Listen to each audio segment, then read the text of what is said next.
Hi good morning. तर स्वागत आहे तुमचं नवीन व्हिडिओमध्ये. तर सकाळी सकाळी फ्रेश झाली, चहा वगैरे झाला आहे आणि अर्धा तास तर माझा हळद शोधण्यातच गेला. ते म्हणतात ना, काखेत कळस आणि गावाला वळसात, तशी गंमत झाली माझी. हळद मी म्हणजे ती इथं 2-3 वेळा पाहून गेले, पण त्या पिशवीत होती. मला त्याच्यात चहा पावडरचे पुढेच दिसले, मी खाली हळद पाहिलीच नाही. आणि मग सुनीलला म्हटलं हळदच सापडत नाही. मग ते म्हणे आम्ही एकदा मी माझ्या डोळ्यांनी पाहतो. त्यांनी पाहिलं, त्यांना सापडली. मग काय माझा पोपट झाला. तर हळदी वाचून बराच वेळ भाजी अडून राहिली होती. बराच वेळ म्हणजे हळदीची गरजच आहे प्रत्येक भाजीत. त्यामुळं ती हळद सापडता सापडता मला बराच वेळ गेला. तर आज मला बटाट्याची भाजी बनवायची, कारण सुनीलला बटाटा खायचा आहे. त्यांना बटाट्याची भाजी खूप आवडते, ती पण लाल मिरचीची, जी की आमच्या घरी एवढी होत नाही, पण ती त्यांना तशीच आवडते. तर लाल मिरचीची बटाट्याची भाजी बनवायची. बटाटे कट करून घेतले, कोथिंबीर, कढीपत्ता. इथं तेल पण तापलं होतं, जिरे टाकले होते. ठेवलं की हळदच नाही आहे, मग हळद सापडायला लागली परत. तर चला तर भाजी बनवून घेते, खूप सारा टाईमपास झालेला आहे. तर यांना पाहिजे होती तशी बटाट्याची भाजी तर झाली माझी बनवून. आता भाकरी बनवते. त्यांना तर काय भाकर नाही खायची, त्यांच्यासाठी चपाती बनवावं लागणार आहे आणि आमच्या दोघांसाठी बाजरीची भाकर. काहीच यांच्या आवडीची बटाट्याची भाजी तर केली. आता यांनी माझ्यासाठी नवीन रेसिपी पाठवली की म्हणे मला तो लच्छा पराठाच खायचा आहे, आणि ती पण थोडीशी वेगळी रेसिपी. यांनी इन्स्टाला काहीतरी रील बघितली, ती 2 दिवसापूर्वीच बघितली, पण मग परवाच मला म्हटलं ते, पण काहीतरीच असं निघालं. मग त्यांच्या लक्षातून गेलं ते, आणि आता त्यांना तो पराठा खायचाच आहे. तर आधी ती प्रिपरेशन करते आणि मग बाकीचं सगळं करते. काहीच यांच्या आवडीची बटाट्याची भाजी तर केली. आता यांनी माझ्यासाठी नवीन रेसिपी पाठवली की म्हणे मला तो लच्छा पराठाच खायचा आहे, आणि ती पण थोडीशी वेगळी रेसिपी. यांनी इन्स्टाला काहीतरी रील बघितली, ती 2 दिवसापूर्वीच बघितली, पण मग परवाच मला म्हटलं ते, पण काहीतरीच असं निघालं. मग त्यांच्या लक्षातून गेलं ते, आणि आता त्यांना तो पराठा खायचाच आहे. तर आधी ती प्रिपरेशन करते आणि मग बाकीचं सगळं करते. इथं कांदा चिरून घेतला आहे, कोथिंबीर चिरून घेतली आहे. यात थोडीशी हळद, थोडंसं लाल तिखट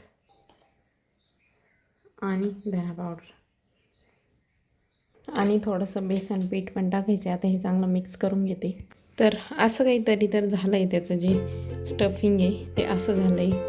आता 2 चपात्या लाटून घ्यायच्या, सेपरेट सेपरेट 2 पोळ्या लाटायच्या, आणि त्याच्यात हे भरून बरीच प्रोसेस दाखवते मी तुम्हाला. तर हे सगळं असं पसरवून घ्यायचं आहे आणि याच्यावर ही चपाती ठेवायची.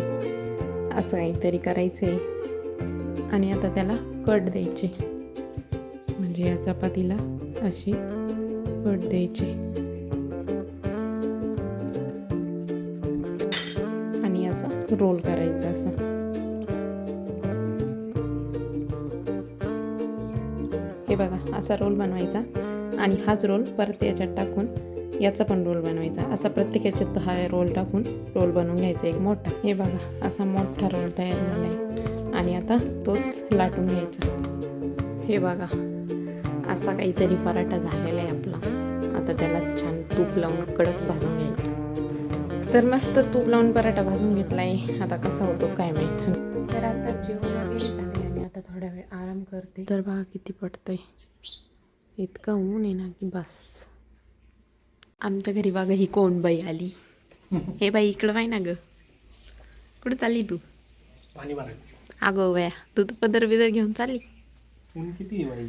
हा का, काळं पडत नाही का बाई माणूस? काळ नाही, ऊन लागल म्हणून. हा का, मग बाई जर शिक्षण जन्मापासूनच काळे आहे आम्ही. ते तर हायच.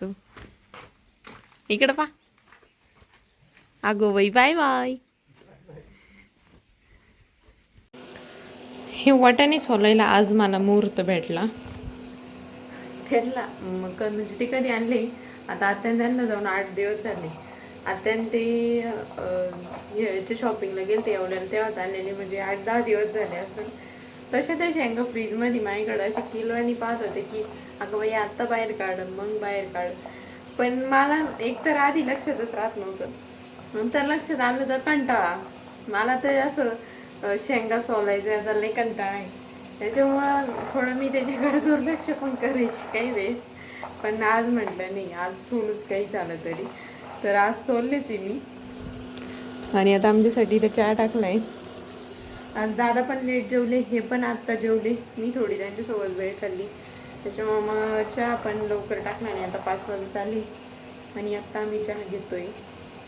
तर चला आज काय स्वयंपाक बनवायचं बघावं लागेल. रोज काय बनवायचं नवीन टेन्शन असतं यार. तर चहा वगैरे झाला आहे आणि आता स्वयंपाकाची तयारी करायची आहे. तर सुनीलचं म्हणणं आहे की तू म्हटली होती डाळबट्टी बनवल, तर आज मला डाळबट्टी खायची म्हणे. तर चला आज डाळबट्टीचा मेन्यू करू. तसं पण भाजी चपाती खाऊन खाऊन थोडंसं बोरच होतं आहे, तर म्हटलं डाळबट्टी बनवू. तर चला पटपट बनवून घेते. तसं पण डाळबट्टीला थोडासा वेळ लागतो, तळायला वगैरे वेळ लागतो, तर लवकरच लागते स्वयंपाकाला. कुकरमध्ये डाळ शिजायला टाकली आणि इथं बट्टीसाठी पीठ मळायला घेते.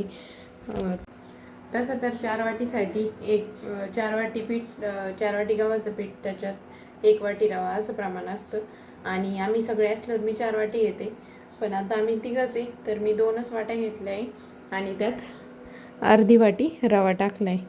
आता त्यात थोडासा हिंग, ओवा आणि थोडीशी धने आणि बडीशोपची पावडर आणि हळद, हळद मीठ एवढं सगळं टाकते आणि ते छान मळून घेते. डाळ शिजून घेतली आहे आणि पीठ पण रेडी केलं आहे. आता आम्ही दोघं चाललो आहे एक चक्कर मारायला. घरात बसून बसून बोर झालं आहे, तर म्हटलं एक चक्कर मारून येऊ थोडासा. तुम्हाला काम होतं का? ब्रेक टाकून आलो मी मीटिंगमध्ये. माय गॉड, मीटिंग चालू होती, म्हणलं चला बायकोसाठी. बायको म्हणली चला चक्कर मारायला, तर जाऊन येऊ चक्कर मारायला. ओ, बायकोचं एवढे नाही ऐकायचं इम्पॉर्टंट नसं म्हणून आले. बायकोचं नाही ऐकायचं, मग कोणाचं ऐकायचं? बरोबर आहे. हां, सध्या बायकोच सगळं काही, घरी कोणी नाही आहे. कसं झालं, सध्या बायकोच सगळं काही आहे, घरी कोणी नाही आहे. असं शांत वाटत आहे ना. राहिलाय थोडा काढूनच घ्यावं लागेल उद्या. हां, सकाळी आज मला लय कंटाळा आला, त्याच्यामुळे मी नाही आले आज इकडं. उद्या काढील. उद्या सकाळी मला डोंगरांना पाणी भरायचंय. अरे ही रातीने लय भाजीपाला लावलेला आहे. मी इकडं पाहिलंच नव्हते. भेंडी लावलेली आहे, पालक लावलेला आहे. पालक आहे, पालक लईच आहे. सगळीकडं पालकच पालक आहे. वालाच्या शेंगा लावलेल्या आहे. हा, वालाच्या शेंगा पण आहे. पाणी भरावं लागेल उद्या. पाणी हो, भरतो. वालाच्या आहे. गवारीच्या शेंगा पण लावल्या वाटतं. हा, गवारीच्या शेंगा पण आहे. संध्याकाळी पैप जोडून ठेवावं लागतील. गवारीच्या शेंगा उर्फ गावट्या. आमच्या घरी दादा आणि हे दोघं पण आहे ना, गवारीला गवारी असं नाही म्हणते, गावट्या म्हणत्या, गावट्या. कारण त्यांना जाऊन पण ती भाजी आवडत नाही ना, त्यामुळे तिला ती गावट्या असं म्हणतात.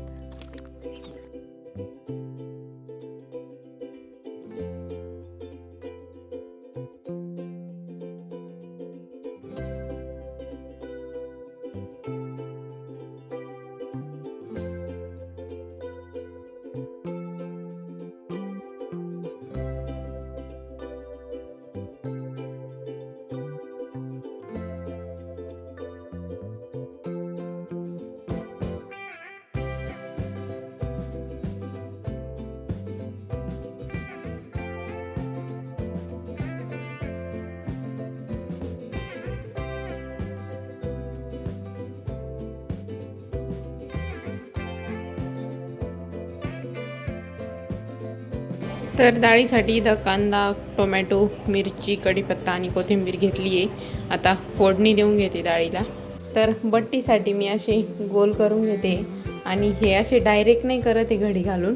तर हे पहिली चपाती लाटून घेते, तर मी तुम्हाला दाखवते. आय थिंक मी हे एखाद्या आधीच्या पण ब्लॉगमध्ये दाखवलेलं असेल, पण जे आपले नवीन सबस्क्रायबर्स आहे त्यांच्यासाठी. हे बघा, अशी पूर्ण मी चपाती लाटून घेतली आहे. याला थोडंसं असं तेल लावायचं आणि असे फोल्ड करायचे दोन्ही साईडनी.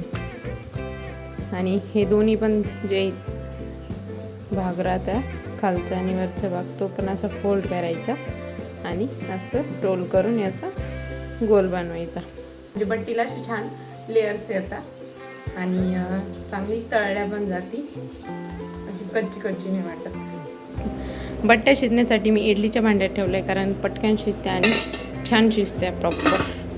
आणि इथं डाळीला पण फोडणी दिली आहे. बट्ट्या शिजत आहे तोपर्यंत दिवा वगैरे लावून घेते. बट्ट्या तर छान शिजल्या. आता यांना थोडंसं गार होऊन देते, कारण तशाच जर मी कापल्या ना तर त्या सगळ्या सेपरेट होऊन जाते. गार झाली की चांगल्या कापल्या पण जाते. तर गार होऊन देते 5-10 मिनिटांनी, मग चिरते. हे बघा यात लेयर्स किती मस्त आली. हे बघा खूपच टेस्टी झालं आहे. असं वाटते तसेच खाऊन घ्यावं, लई छान लागतंय. एक नंबर झालं. सो गाईज मस्तपैकी जेवण झालंय आणि खूप पोटभर जेवण झालेलं आहे. तुम्हाला आवडली डाळबट्टी? 4-5 वेळा इथे विचारलं म्हणून तेवढ्यासाठीच ना तुला. फक्त ससा मला लागला पाहिजे मग तुला दाखवेल. लागलं पाहिजे म्हणजे स्वतः आता मला मारला. सुरुवात कोणी केली ते पण सांग. कायची सुरुवात कोणी केली? काय मी तिकडे टाकलं होतं असं का? आणि मी असं म्हणले ते आपण आबाद उभी खेळू. असं का? हा खेळू म्हणले होते. म्हणले नव्हते का मारा, मी मारू शकते. ठीक आहे 8-9 वर्षाचा मुलगा आहे, त्याला आपण कॉर्नर करतो आणि तो मम्मी गाईज तुम्ही पण बिग बॉस बघत असाल, म्हणजे जे बघत असाल त्यांच्यासाठी की तुम्हाला तुमचं फेवरेट कंटेस्टंट कोण आहे हे कमेंटमध्ये नक्की सांगा. आणि तुम्हाला काय वाटतं की कोण जिंकल? आता कारण 6-7 आठवडे झाले ना, आता सगळ्यांची पर्सनॅलिटी दिसायला लागली. हा तुला काय वाटतं कोण जिंकल? कोण तुझं फेवरेट कंटेस्टंट सांग. कोण जिंकल हे नाही सांगू शकत. टॉप 3 मध्ये ना तन्वी राहील, विशाल राहील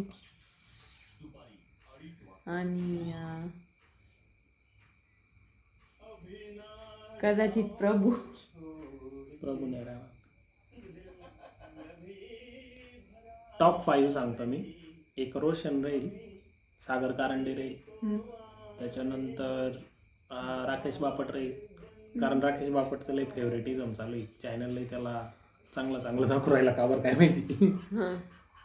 त्याच्यानंतर अनुश्री राहील ती, आणि तो विशाल राहील. बाकी ती रुचिता बाहेर जाईल. तन्वी नाही जाणार बाहेर. तुम्ही तन्वी बाहेर जाईल. नाही जाणार, कारण तन्वी नाही का आता लई प्लॉटच्या बाहेर चालली, लई चुकीचे मुद्दे उचलायला लागले, त्याच्यामुळे तिची वेगळी पर्सनॅलिटी दिसत. 2च सीझन पाहिले आतापर्यंत बिग बॉसचे, त्याच्यावरून मला जेवढं वाटतं त्याच्यावरून मी टॉप 5 म्हणलं. तर तुमचे कोणते टॉप 5 होते सांगा गाईज कमेंटमध्ये, जर तुम्ही पाहत असले तर. कारण आपण जर पाहतोच रोज, तर यांचं पण मत ऐकू ना. हां जे बिग बॉस बघत असाल ते पण आम्हाला सांगा की टॉप 5 कोण असेल, किंवा तुमचा फेवरेट कॉन्टेस्टंट कोण आहे, किंवा तुम्हाला काय वाटतं की कोण जाणार ट्रॉफीपर्यंत. नक्की बिग बॉस कमेंट नसले पाहत तरी कमेंट करा का बरं मी बिग बॉस. हा बिग बॉस पाहत नसली तरी पण सांगा की तुम्ही का नाही बघत. म्हणजे आम्ही पण पाहायचो सोडून. मला पण लय बोर होतं बरं का, कधी लय पानसटपणा दिसतो ते. पण मग दुसरं काही राहतच नाही, हिला पाहायचं राहतं, वहिनीला पाहायचं राहतं, म्हणून मग लावावं लागेल. नाही तर मी बेटर कॉल सॉल्व पाहतो नाही. पण मला ते नाही पाहायचं राहत, म्हणून हे तरी पाहते. चलो चला तर मग भेटूया नेक्स्ट व्हिडिओमध्ये. तोपर्यंत लाईक करा, शेअर करा, सबस्क्राईब करा. Bye bye.